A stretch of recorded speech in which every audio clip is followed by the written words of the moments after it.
तो hello guys, welcome to my YouTube channel. मेरा नाम है एडवोकेट रोशन मोरे और मैंने एलएलबी की स्टडीज कर ली है। तो मुझे मोस्ट ऑफ द लॉज के रिलेटेड प्रोविजन सेक्शंस मालूम है, मतलब उनके अंदर डीप में क्या क्या लिखा है, उसका मीनिंग क्या है, वो मुझे आइडिया है। तो आपको मालूम है, रिसेंटली अतुल सुभाष का केस हुआ था। बहुत ही दर्दनाक केस था और सब मेंस को इसके बारे में आवाज उठानी चाहिए। मतलब मेंस के लिए भी कोई प्रोटेक्शन होना चाहिए। कोई भी आके लड़की, मतलब आजकल तो डिवोर्स इज लाइक बिजनेस बना के रखा है। सर जी में खास बना के रखा, बहुत सारे ऐसे एग्जाम्पल केसेस हैं। मतलब लड़कियां सिर्फ पैसा कमा रही है उसमें से। लड़की, मतलब लड़के लोग का फीलिंग नहीं है कुछ। लड़के लोग को कोई लाइफ नहीं है। ऐसे कभी कभी सेक्शन देखता हूँ, मतलब लगता है कि सीधा लिख दो कि always girls are right and always mans are wrong. If लड़के लोग बुरे होते हैं तो अच्छे लड़के लोग भी है, और लड़कियां अच्छी है तो बुरे लड़कियां भी है। बिकॉज आज का जमाना चेंज हो चुका है। गर्ल्स मेंस के नेक टू नेक आने लगे हैं। ठीक है। और क्राइम में भी लड़कियां कहाँ भी पीछे नहीं है। ठीक है। मतलब कुछ तो सोचो यार लड़की को, लड़कों के बारे में। मतलब लड़के ऐसे ही है कि मैं आपको क्या ही बोलूं। और वो अकेला अतुल सुभाष नहीं है। उसने आवाज उठाई, उसने वीडियो बनाया, उसने नोट लिखा, इसलिए दुनिया के सामने है। बट ऐसे बहुत हजारों हजारों की तादाद में ऐसे अतुल सुभाष सुसाइड करते हैं। और कुछ तो नंबर भी आई थिंक सो ईयरली 4,000 ऐसे लोग सुसाइड करते हैं। बिकॉज मेंटेनेंस नहीं बन, अरे जबरदस्ती मेंटेनेंस लड़का कैसे भर सकता है? इफ लड़की सामने वाली कमा रही है तो लॉ चेंज होने चाहिए। इतने बायस नहीं होने चाहिए। आपको मैं बहुत सारे सेक्शन दिखाता हूँ। ये यहाँ पे आपको विंडोज दिखेगा, ये देखो। तो आपको एग्जांपल्स बताता हूँ कि कैसे लॉस है। आप भी सेक्शन 375 है जो रेप के बारे में बताता है आईपीसी में। तो पहली लाइन पढ़ो यार। पहली लाइन में ही लिखा है, a man is said to commit a rape if he. तो उसमें प्रोविजंस दिए है कि रेप का डेफिनेशन दिया कि रेप क्या क्या किया तो रेप माना जाता है। तो वो पढ़ेंगे नहीं, वो सारे एग्जांपल्स दिए। पर पहली लाइन, अ मैन, इस जमाने में क्या सिर्फ एक इंसान ही, एक मैन ही रेप कर सकता है क्या? जब आपने समलिंगित को प्रावधान दिया है, मतलब गेज है, लेस्बियंस है, ट्रांसजेंडर्स है। क्या लेस्बियन एक दूसरे का रेप नहीं कर सकती? ऑफ कोर्स कर सकती है। क्या गेज एक दूसरे का रेप कर नहीं कर सकते? ऑफ कोर्स कर सकते हैं। क्या एक लड़की लड़के का रेप नहीं कर सकती? ऑफ कोर्स कर सकते हैं। फिर इसमें ऐसा प्रोविजन क्यों है कि man is said to commit a rape? Man word ये हटाना चाहिए। क्यों एक लड़की एक लड़की को दारू पिला के उसके साथ रेप नहीं कर सकती? बिल्कुल कर सकती है। बिल्कुल कर सकती है। एक इंसान को फिजिकल रिलेशन की जरूरत रहती है, वैसे एक लड़की को भी रहती है। यू कैन नॉट से कि only mens have that sexually ये। नहीं, लड़की लोग को भी होता है। ओके। तो लड़कियां क्या दूसरे के साथ करने को नहीं जाती? लड़की के साथ ही करती है। और हम लोग देखते हैं कि लड़के लोग तो करते, मतलब लड़का लड़की दोनों एक्स्ट्रा मैरिजल अफेयर करते, क्यों करते हैं? ये लड़कियां नहीं करती? अफकोर्स करती है। तो इस जमाने में अब रेप का डेफिनेशन बिल्कुल चेंज होना चाहिए। क्यों एक इंसान ही रेप कर सकता है? लेस्बियन एक लड़की लड़की के साथ रेप कर सकती है। आप कस्टडी, मतलब बहुत सारे कस्टडियल रेप के केसेस है आई थिंक सो, जो कस्टडी में मेंस मेंस का रेप करते थे। तो एक इंसान के ऊपर रेप नहीं हो सकता? बिल्कुल हो सकता है। हाँ। मतलब ये कितना बायस है कि रेप सिर्फ इंसान ही कर सकता है। नहीं, ऐसा नहीं होता। अभी लॉ चेंज होना चाहिए। हाँ, पहले के जमाने में मालूम है ये सब चीजें होती थी, पर अब भी जमाना बदल चुका है, चीजें बदल चुकी है। ठीक है। अभी मैं आपको दूसरा सेक्शन दिखाता हूँ। ये है 497। हाँ, तो इसमें बहुत सारे मिसकंसेप्शन है। ठीक है, तो ये 497 सेक्शन क्या है, मैं एक शॉर्ट बताता हूँ। whoever have a sexual intercourse with a person who is, मतलब ये है एक्स्ट्रा मैरिजल अफेयर के इस बारे में। तो ये सेक्शन था एक्स्ट्रा मैरिजल अफेयर के रिलेटेड। मतलब पहले extra marital affair was a crime, मतलब वो क्राइम था। बट एक बात देखो, आप यहाँ पे ये कर्सर है ना, ये लास्ट लाइन पढ़ो आप अडल्ट्री का 497 सेक्शन, खुद के मोबाइल में भी देख सकते हो। तो उसमें क्या लिखा है देखो, ये लास्ट लाइन पढ़ो। तो इसका ये है कि एक्सटेंड टू फायर, मतलब इसकी पनिशमेंट 5 साल की थी। ठीक है, और ए फाइन, दोनों में से एक, और बोथ। इन सच ए केस, मतलब अडल्ट्री होती है, इन सच ए केस द वाइफ, ये देखो ये word, the wife shall not be punished. भाई ये क्यों? अडल्ट्री दोनों के कंसर्न से होती है, मतलब एक्स्ट्रा मैरिजल अफेयर दोनों के कंसर्न से होता है। एक लड़का और लड़की दोनों एक दूसरे को कंसर्न देते हैं that they can have a physical relationship. तो एक लड़के को ही क्यों पनिशमेंट होनी चाहिए, लड़की को भी वो पनिशमेंट होनी चाहिए थी। इसके वजह से ये सेक्शन निकाला गया, और वो एक सिविल रॉन्ग है। ठीक है, वो लीगल नहीं है। Extra marital affair is not legal. Okay, extra marital affair रहेगी तो हम उसके ग्राउंड पे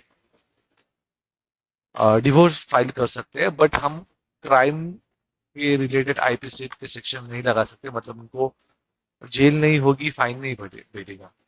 तो मेरे को पर्सनली लगता है कि ये अडल्टरी आईपीसी हटाना नहीं चाहिए था, बट वाइफ मतलब दोनों को भी इंक्लूड करना चाहिए था।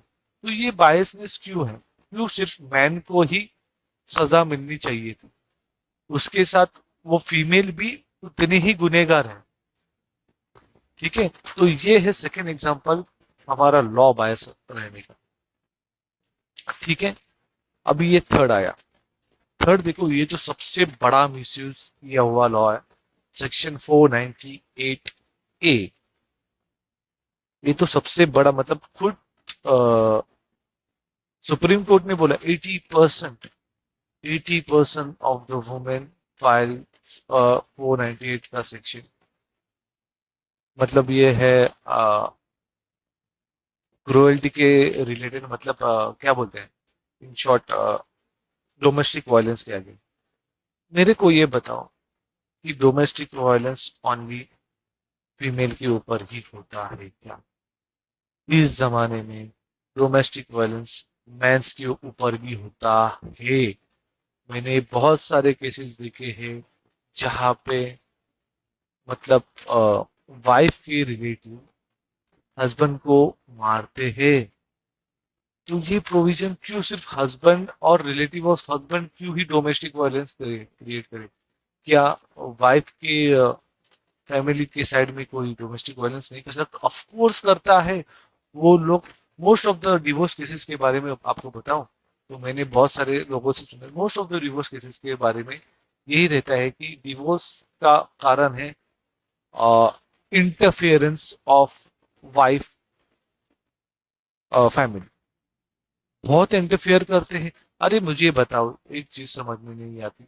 हम लोग इंडिया में रहते हैं, हम लोग बाहर के देश में जाते हैं, उनके रूल्स एंड रेगुलेशन अलग रहते हैं। इसका कारण ऐसा थोड़ी होता है कि वो डोमेस्टिक, अरे लोग बोलते हैं मैं मेरे घर पे ऐसी करती थी, इधर आके मेरे को ऐसा।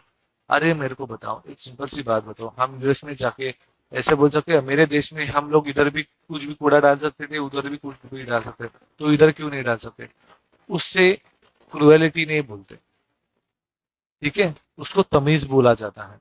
जो तमीज है तो उसके रूल्स एंड रेगुलेशन, और वो क्या अच्छे चीजें हैं, बुरे चीजें नहीं है। तो उसके ऊपर भी बहुत सारे वाइफ्स रहते हैं, वो झगड़ा करते हैं। और डोमेस्टिक वायलेंस का चीज आई तो एक हस्बैंड के ऊपर भी डोमेस्टिक वायलेंस होता है, ऑफ कोर्स होता है। तो ये एक चीजें हैं।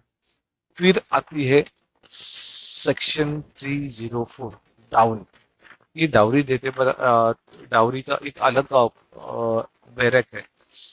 तो मेरे को ये बताओ, क्या सिर्फ डाउरी एक हस्बैंड ले सकता है क्या? ऑफ कोर्स डाउरी लेना बहुत गलत गलत बात है, बहुत ही गलत बात है, और उसको सजा होनी चाहिए। पर मुझे बताओ कि एक लड़की पैसा देख के, उसकी सैलरी पूछ के शादी को इनकार करती है और करने को राजी होती है, क्या वो डाउरी नहीं है? उनके डिमांड्स रहते हैं। मैंने बहुत सारे मैरिजेस में देखे हैं कि लड़की डिमांड करती है 1 BHK चाहिए मुझे, 2 BHK चाहिए मुझे, माँ बाप साथ में नहीं चाहिए। माँ बाप से याद आया कि माँ बाप की वैल्यू नहीं होती, और ये उनको इस तरह से ट्रीट करते आने से पहले ही कि ये डाउरी नहीं हो सकती। ये भी एक प्रकार का डाउरी है, और इनके ऊपर भी ये सब लगना चाहिए। जब तक आप एक वुमेन्स के ऊपर बहुत अच्छी पनिशमेंट नहीं बिठाते ना, तब तक कुछ नहीं होने वाला। क्योंकि उन लोग को देखो यार, सिंपल सी बात है, लगाओ सेक्शन। हम लोग को तो कुछ सजा तो होने नहीं वाली, ठीक है, ऐसे भी कुछ होने वाला, इज्जत जाने वाली तो सामने वाले की जाने वाली है, वो जेल में जाने वाला है। और हम लोग गलत ठहरे भी तो हम लोग को एक पनिशमेंट नहीं होने वाली, वो 2-3 साल के बाद निकलेगा, तब तक उसकी इमेज खराब होगी। आप मेरे को बताओ, ये फेक केसेस बताता, इसके ऊपर एक स्ट्रिक्ट एक्शन लिया जाए, एक स्ट्रिक्ट लॉ बिठाया जाए, एक स्ट्रिक्ट पनिशमेंट दी जाए, तो वुमेन्स 10 बार सोचेंगी गलत सेक्शन लगाने से, क्योंकि वो बिंदास लगा रही है। मेरे को मालूम है, जब मैं कोर्ट कभी विजिट करता हूँ, लॉयर्स, कोई कोई लॉयर्स इतने बिंदास बोलते हैं, अरे अच्छा हुआ तेरे ऊपर ये 498A का सेक्शन नहीं लगाया, डोमेस्टिक वायलेंस। ऐसे खुले आम बोलते हैं ना, धमकी दे देते हैं, और लड़का कुछ नहीं कर पाता। लड़का लिटरली कुछ नहीं कर पाता। और एक चीज है, एक एक एक बहुत ही अच्छी, मतलब एक मेरे दोस्त ने एक स्त्री धन करके एक प्रोविजन है कि जितना भी जो भी ज्वेलरीज रहती है लड़की की, तो वो उन्हें दी जाती है आफ्टर डिवोर्स, ठीक है। तो उसका प्रोविजन ऐसा था कि ओल्ड, जब जूने जमाने में लड़की लोग को ऑफ कोर्स काम बाहर नहीं किया जा सकते थे, वो लोग, उनको नहीं दिया जाता था। और उनको एक सपोर्ट के लिए, मतलब आफ्टर डिवोर्स कुछ फाइनेंशियल सपोर्ट के लिए, कुछ करने के लिए, जो भी उसके ज्वेलरी देते थे वो वुमेन्स को देते थे। बट इस टाइम लड़कियां कमा रही है, दे आर अर्निंग वेल, ठीक है। एक लड़कों, मतलब लड़के वालों के घर से अच्छे बोलते ना, वो लोग मालूम नहीं रहता ना कैसा, कैसी रहेंगी कैसी नहीं रहेंगी। बड़े बड़े मतलब लाखों के ज्वेलरीज बनाते हैं, बट आफ्टर डिवोर्स वो उसके हो जाते हैं। भाई एक आपको हस्बैंड नहीं चाहिए, आपको हस्बैंड की मॉम डैड नहीं चाहिए, बट हस्बैंड के कभी, देख, हस्बैंड बोला तो अच्छा रहेगा तो वो खुद बनाता है, उसको बहुत कमाई रहती है तो खुद बनाता है, नहीं रहेगा तो उसके मॉम डैड सपोर्ट करते हैं। पर वो उसकी ज्वेलरीज चाहिए क्यों भाई? आप कमा रही हो, आप इंडिपेंडेंट हो, तो आपको दूसरे की कमाई क्यों चाहिए? हाँ, ओल्ड एज में समझ सकते, उन लोग को सपोर्ट चाहिए था, एक फाइनेंशियल सपोर्ट चाहिए था, जो वो ज्वेलरी से एक डिवोर्स के बाद कर सकती थी। अभी इस जमाने में भी श्रीधन, जहाँ पे गोल्ड इतना महंगा है, वो तो मिलता ही मिलता है, ऊपर से उन लोग का अलग से एल्यूमिनी रहती है, वो अलग मिलती है। 4-4, 5-5 लाख के ऐसे ही उन लोग का बिजनेस हो जाता है। भाई क्या चल रहा है? क्यों उसके ऊपर ऐसे स्ट्रिक्ट एक्शन नहीं लिया जाता? इट इज गेटिंग, कुछ तो सोचना चाहिए। आपको मालूम है, जुडिशरी को भी पावर है लॉ बनाने की, और ये बेसिक स्ट्रक्चर है, बेसिक स्ट्रक्चर है। आपको article right to equality in constitution में लिखा है, सिंपल सी बात है। कोई भी डिस्क्रिमिनेशन नहीं होना चाहिए सेक्स जात पात के ऊपर। पर यहाँ पे क्यों हो रहा है डिस्क्रिमिनेशन? क्या ये वॉयलेट नहीं कर रहे कॉन्स्टिट्यूशन का आर्टिकल राइट टू इक्वलिटी का? इफ एक औरत का हमारे, उसको क्यों एलिमनी चाहिए? I don't know. और लड़कों को एक बात बताता हूँ, एक प्रोविजन है, अभी हम लोग के हाथ में कुछ नहीं, जो भी है उसका पूरेपूर इस्तेमाल करो, क्योंकि मालूम नहीं लॉ कैसे चेंज होगी, लॉ के ऊपर कुछ है ही नहीं, तो हमें लॉ के हिसाब से ही चलना पड़ेगा। तो इसमें एक अच्छा प्रोविजन है एक मैन के लिए, under section 24 of Hindu marriage act, it is only applicable to Hindu marriage act, जो हिंदूज रहेंगे उनको ही है। तो इसमें क्लियरली कहा है, where in any proceeding under this act this appears to the court that either the wife or the husband, clearly either the wife or the husband, as the case may be, has no independent income sufficient for her or his support and necessary expenses of the proceeding. It may, on application of wife or a husband, or order or husband to pay the petition, the expenses of proceeding and monthly during the proceeding, such sum has been related to the petition own income and income of the respondent। मतलब इस तरह ऐसा लिखा है कि एक wife and और husband maintenance claim कर सकता है। ये बहुत अच्छा प्रोविजन है, पर मालूम नहीं कभी एप्लीकेबल हुआ है कि नहीं।